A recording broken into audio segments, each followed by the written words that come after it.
Hello everyone. Today we're going to be in section 7-3 of our book Mathematics for Elementary School Teachers, and today we're talking about repeating decimals.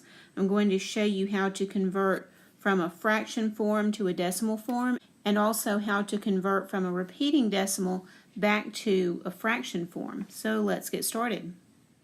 Now before we actually begin converting from one form to another, I want to back up and make sure that you have a really good understanding of the number system so far.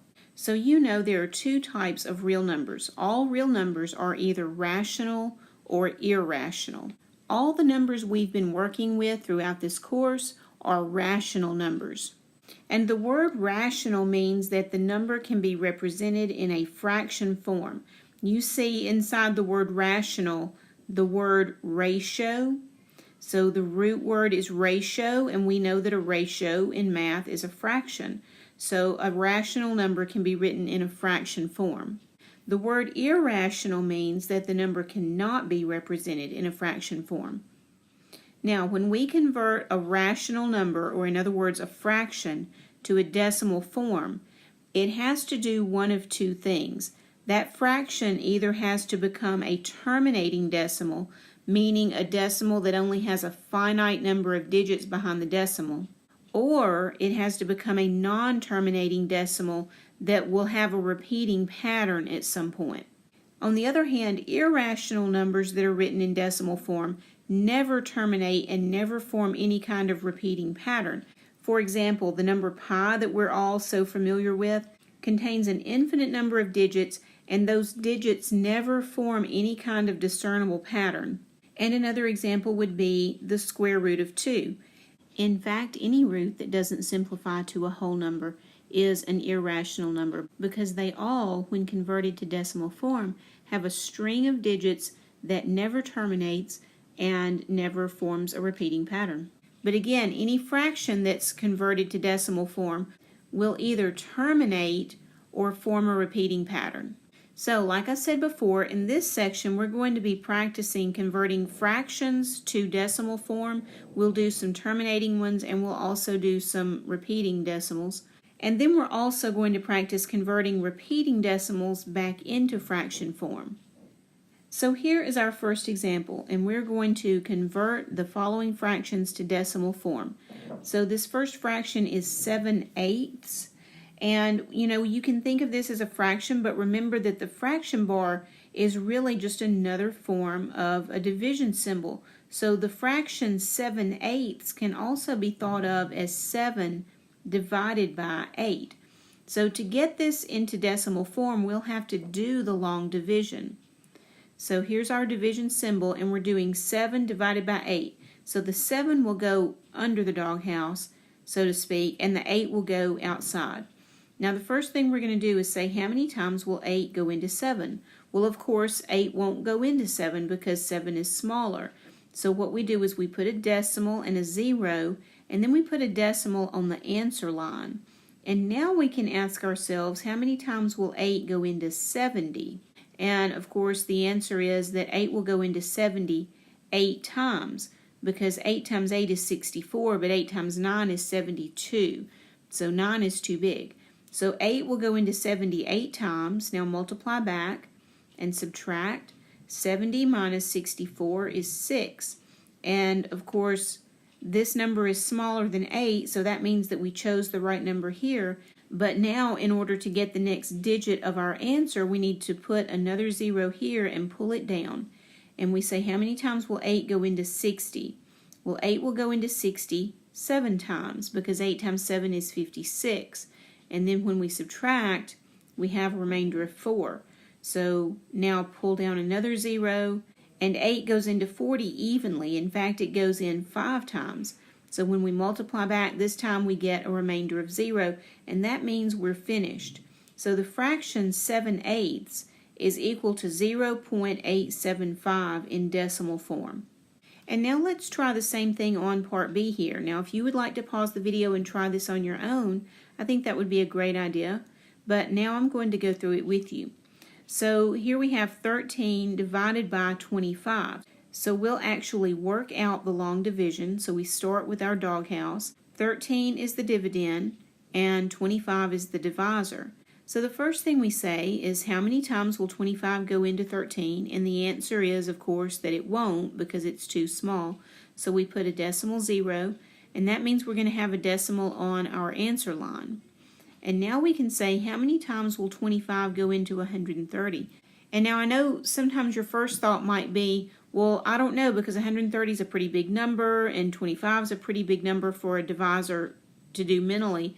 So you might not be sure. But remember, 25 is a convenient unit of money. We're used to dealing with quarters. So if you had 130 cents, how many 25-cent pieces could you make out of that?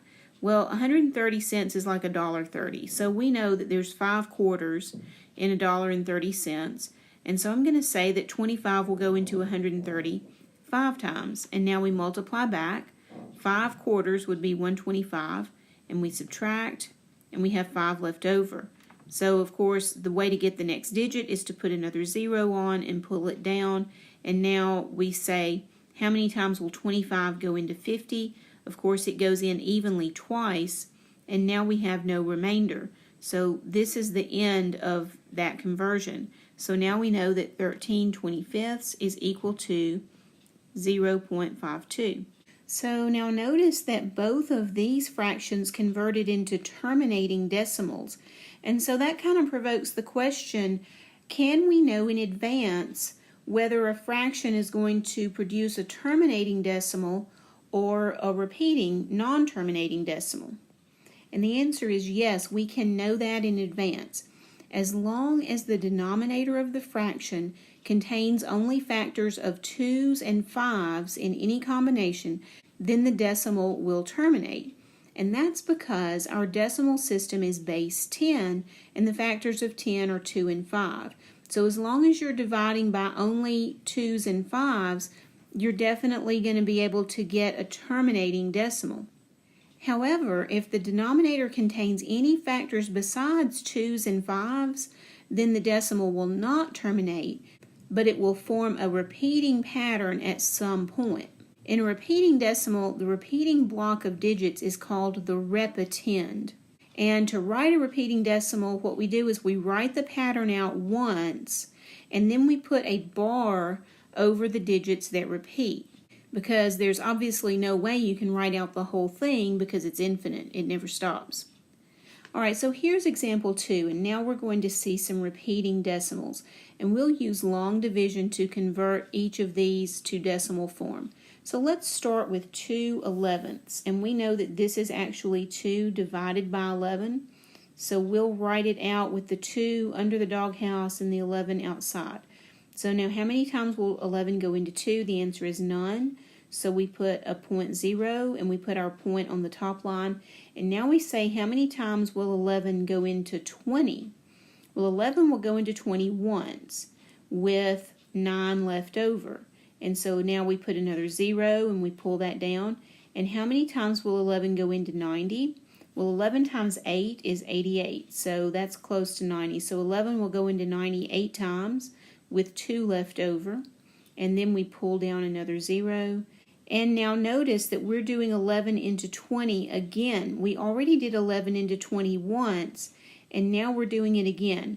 And so we should see the pattern start to repeat here. I am going to produce the pattern one more time just so you can see. So 11 goes into 20 one time with 9 left over. And see, that 9 is repeating because we already had the 9 here.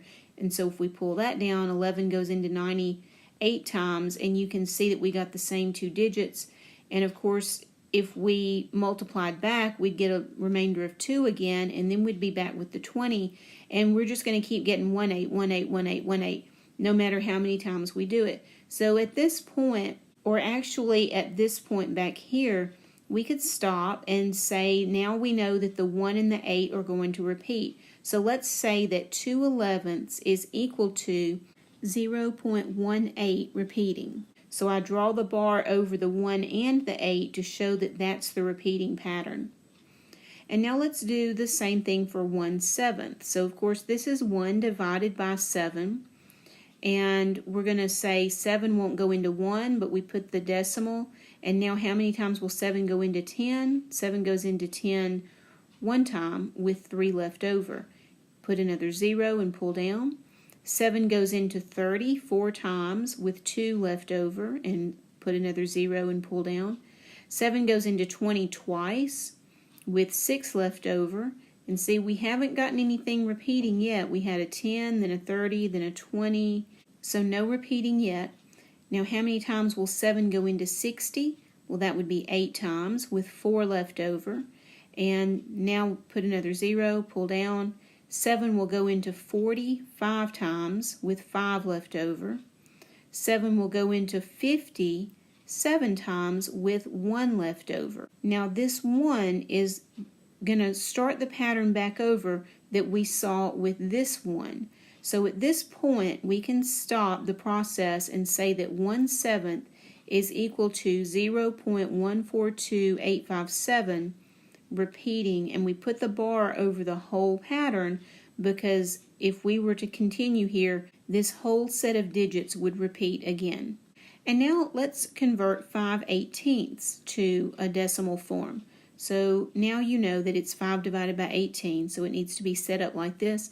And of course we put the decimal 0 and we put the decimal on the top line. Now, how many times will 18 go into 50? Well, you might not know that off the top of your head, but let's think about this. 18 times 2 is 36, but 18 times 3 is 54. So 18 will only go into 50 twice. And we multiply back and we subtract. Now 50 minus 36 is 14. So of course that's good because that means that we guessed right because 14 is smaller than 18. But now we put a 0 and pull down so we can continue the process. How many times will 18 go into 140? Well, to figure this out, I'm going to say that 18 is really close to 20. And 20 would go into 140 7 times. And 18 is a little smaller than that. So let me guess a 7 here, and let's multiply back. To do 7 times 18, we say 7 times 8 is 56. So I put down the 6 and I carry the 5. And then 7 times 1 is 7 and add the 5 to it, and that's 12. And now when we subtract, 140 minus 126 is 14. So of course we're going to put another 0 and pull down. And you probably are noticing that we have another 140. Well, we already had a 140 and it gave us a 7 up here on the quotient line.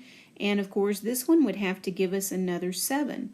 And now you can see that from here on out we're going to get nothing but 7s. So the 2 didn't repeat, but the 7s are repeating. So when I write this in decimal form, I'll say that 5/18 is equal to 0.27, and I only need to put 17 because the 7 is the digit that repeats.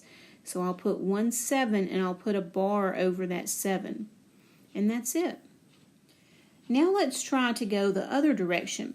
To take a repeating decimal and put it back in fraction form, the trick is to eliminate the repeating part of the decimal, and we can do that using equations. So let me show you how that looks. Here is example 3. Let's convert 0.18 repeating to fraction form. So the first thing we're going to do is remove the bar and write down a few repetitions of the pattern just so you can see that it's a pattern. And that bar kind of gets in your way. And I'm also going to attach a variable name to it just for convenience. So I'm going to say x equals 0.181818, and I put the dots to show that it continues forever. Now notice that this pattern contains 2 digits. So what I want to do now is multiply both sides of this little equation by whatever it takes to move this decimal 2 places to the right. Well, we know that we can accomplish moving a decimal by multiplying by a power of 10. You multiply by 10 for every place you want to move to the right. So since I want to move 2 places to the right, I'm going to multiply both sides of this equation by 100. So x times 100 is 100x.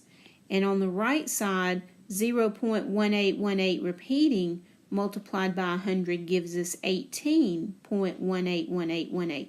See, there's still an infinite supply of 181818s. So 100x equals 18.181818. Now it's important that immediately to the right of the decimal, we have the first digit in the pattern. And so we do have that here. And what we're going to do now is subtract the original equation from this new equation. So write down your original equation underneath that, and we will subtract. Okay, so I'm sure you've seen this kind of thing before in algebra. If we subtract the left sides of the equation from each other, and then we subtract the right sides of the equation from each other, both sides should still be equivalent to each other. So 100x minus 1x is 99x, and 18.181818 forever minus 0.181818 forever is just equal to 18. Can you see how the decimal places will subtract away and just leave 0? So we've basically eliminated the repeating part of the decimal. And all we have left here is 99x equals 18, which is just a really simple one-step equation. So to finish this, all we have to do is divide both sides by 99. And now we have x equals 18 over 99. Now that is the fraction form that we were going for, but of course this fraction is not in lowest terms because both of these numbers are multiples of 9. We can write 18 as 2 times 9, and we can write 99 as 11 times 9. And then reducing the 9's, we can see that 18 over 99 reduces to 2 over 11. So 0.18 repeating is equal to the fraction 2/11. Now we're going to see that process a couple more times, but let's just go back over the process a little bit before we do it again.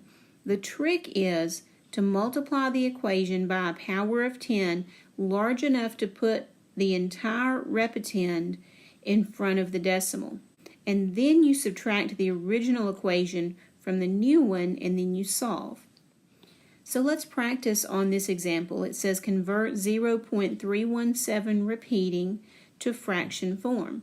So first I'm going to write my little simple equation with just x equals this number, but I'm going to remove the bar so that I can see the repetitions.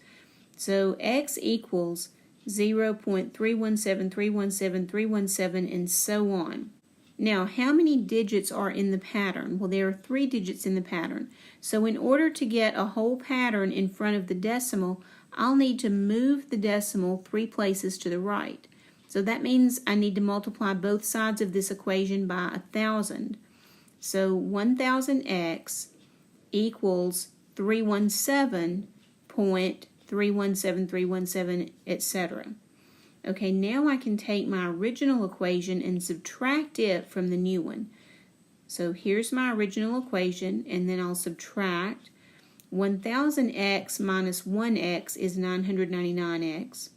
317 with this decimal minus 0 with this decimal leaves us exactly 317 on the right side. You can see how the decimals are lined up, so they're going to subtract away to nothing. And now we have this little one-step equation. So to solve this, we just divide both sides by 999. And in this case, we're lucky because 317 and 999 do not share any common factors, so this decimal cannot be reduced. And our final answer is just x equals 317 over 999. Now, let's talk about what happens if there are digits behind the decimal that are not part of the repetend. You know, we converted 5/18 to decimal form earlier, and we saw that we did get a repeating decimal, but there was a 2 there that didn't repeat. So that's what we're looking at now. If there are digits behind the decimal that are not part of the repetend, then we will have to create 2 new equations. We still need for one of our equations to have an entire copy of the repetend in front of the decimal. But we also need to adjust the other equation so that the repetend starts immediately after the decimal. So here is an example for us. Here we have 2.345 where the 45 repeats. So 2.345 repeating. So first, let's think about the whole number part of this number, the 2. We could do the equation process that we just looked at on the last slide with the 2 in place, but if you do that, you're going to end up with an improper fraction, and the numbers are going to be larger than they really have to be. So what I'm going to suggest is that we just save the whole number for later. We know that this 2 point something is equal to 2 and some proper fraction, so let's not even get the 2 involved. Just put it off to the side and don't forget about it, and we'll bring it back in at the end. Let's just take the decimal part. So without the 2, we can say that x equals 0.3454545, etc. Now remember, the important thing on our first equation is that we have the entire repetend before the decimal. So the repetend, the part that repeats, is the 45. So how many places would we need to move the decimal to have all of these numbers before the decimal? Well, of course, 3 places, because we'll have to go past the 3 and then past the 45. So to move the decimal 3 places, we'll need to multiply both sides of this equation by 1,000. So 1,000 times x is 1,000x, and 1,000 times this decimal is 345.454545. Now let me show you something that I'm going to end up erasing, so don't write what I'm going to write next. But I just want to show you why we can't use this equation in its current form. If I put this original equation down here, then you can see that if I tried to subtract, the digits don't line up. You see that? The whole idea is to be able to subtract so that 4 minus 4 is 0, 5 minus 5 is 0, so the decimal part subtracts away. But everything's not lined up right, because the way this is lined up, I'm going to have to do 4 minus 3 and 5 minus 4, and this is going to make a mess. So I do not want to use the original equation. What I want to do is create another equation that has just this lone digit in front of the decimal, and this first copy of the repetend is just to the right of the decimal. So I only need to move the decimal 1 place to get my second equation, and so I'm going to multiply both sides by 10. So that's going to give us 10x equals 3.454545. Now you see this? You see how the 4's line up and the 5's line up? And now when we subtract, the decimal part will subtract away. So let's subtract the bottom equation from the top one. 1,000x minus 10x is 990x, and 345.45, etc., minus 3.45, etc., gives us 342. And now we can solve this equation. Divide both sides by 990, and you see that x equals 342 over 990. Now, we're in fraction form for sure, but notice that both of these numbers can be divided by 9. Do you remember the divisibility rules for 9? If the digits sum to a multiple of 9, then the number is divisible by 9. And we can see that 3 plus 4 plus 2 is 9, so this number is divisible by 9. Clearly, this bottom number is divisible by 9, and so we need to do that. Now, I know at this point a lot of us would probably like to reach for a calculator because these numbers are a little large, but we don't have a calculator available to us in this course. So what you would need to do if you can't do the division mentally is just get yourself a piece of scratch paper and work out the long division here. So I'm not going to do that on the screen, but I have worked out that 9 goes into 342 38 times. So 342 is 9 times 38, and of course 990 is 9 times 110. And of course the 9's cancel out here, but we're left with 2 even numbers, and that means that 2 goes into each of these. Now 38 is 2 times 19, and 110 is 2 times 55. So now canceling out the 2's, we have 19 55ths. So our 0.34545 repeating converts to 19 55ths. Now don't forget our 2, because the original number was 2.345 repeating. And so now 2.345 repeating is equal to 2 and 19/55. Now I want to show you something that is a little bit surprising and maybe sort of counterintuitive. Let's convert 0.9 repeating to a fraction form. I think you'll be surprised what we get. So we'll start off like we always did. X equals 0.999 repeating. And now there's only one digit in this repetend, so I only need to move the decimal one place. So multiplying both sides of this equation by 10, my next equation is that 10x equals 9.999. And now I can subtract the original equation, and we get 9x on the left equals 9 on the right. And when you divide both sides by 9, you see that x equals 1. Now that might not be what you were expecting, because how can a decimal that has 0 in front of the decimal be equal to 1? Well, it's because of the infinite nature of this decimal. This is basically 9/10ths plus 9/100ths plus 9,000ths plus 9/10,000ths and so on forever and ever and ever. And this infinite sum actually adds up to exactly 1. And it's a little bit counterintuitive. I have showed this to people before and had them say, "No way, I don't believe it." But it's true, you can believe it. Let me show it to you another way. We know that 1 can be broken down into 1/3 plus 2/3. I don't think anybody would argue with that. And if I convert 1/3 to a decimal, I find out that 1/3 is the repeating decimal 0.333 repeating forever. If I convert 2/3 to a decimal, I find out that it's 0.666 repeating forever. Now, if you did this on a calculator, the calculator might show you a 7 out here at the end, but the calculator is getting a 7 because it's rounding the last digit that it can show up based on the digit which comes next, which is a 6. So if you work this out on paper, you'll see that 2/3 is the equivalent of 0.666 repeating forever. Okay, so now if we add the left sides, 1/3 plus 2/3, we get 1. And if we add the right sides, 0.333 repeating forever plus 0.666 repeating forever gives us 0.999 repeating forever. And so we see this way that 1 is actually equal to 0.99999 repeating forever. And if you're still not convinced, let me show you this way. We can convert 1/9 to a decimal, and we find out that 1/9 is equal to 0.111 repeating.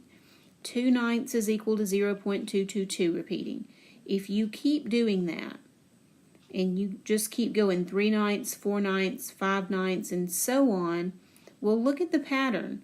1/9 is 0.111 repeating, 2/9 is 0.222 repeating, and so on. So all the way up to 7/9 is 0.777 repeating, therefore 8/9 is 0.888 repeating, and 9/9 has to be 0.999 repeating, but 9/9 is equal to 1. So again, we see that 1 is equal to 0.9 repeating. And now the last thing we're going to talk about just for a second is how to put repeating decimals in order. In general, to put decimals in order, all we have to do is compare like place values. We compare the tenths place to the tenths place, the hundredths to the hundredths, thousandths to thousandths, and so on. And the first place value where the two numbers differ tells us which one is larger and which one is smaller. With repeating decimals, all we have to do is take off the bar and write out enough repetitions of the pattern so that we can see where the place values differ. So let's get an example. Which of these is smaller? 1.3478 repeating or 1.347821 repeating? See, you can't just say that this one is smaller because it has fewer decimal places and this one has more decimal places, because we have to compare place value to place value. So we know that the decimals are the same all the way up to here, but we have to find out what happens in this next place. So what we're going to do is take the bars off of each of these, And we're going to write that 1.3478 repeating is equal to 1.3478, 3478, and so on. And then the second number is equal to 1.347821, and repeating that pattern. And now look, you can see that in the ones place they're the same, in the tenths place they're the same, in the hundredths place they're the same, and so on until you get way out here to the 5th decimal place. And in the 5th decimal place, you can see that this number that has the longer repetend is actually smaller than the other one. Because when that pattern started repeating, we got a 3 in that place value, but this one only gave us a 2. So 1.347821 repeating is actually smaller than 1.3478 repeating.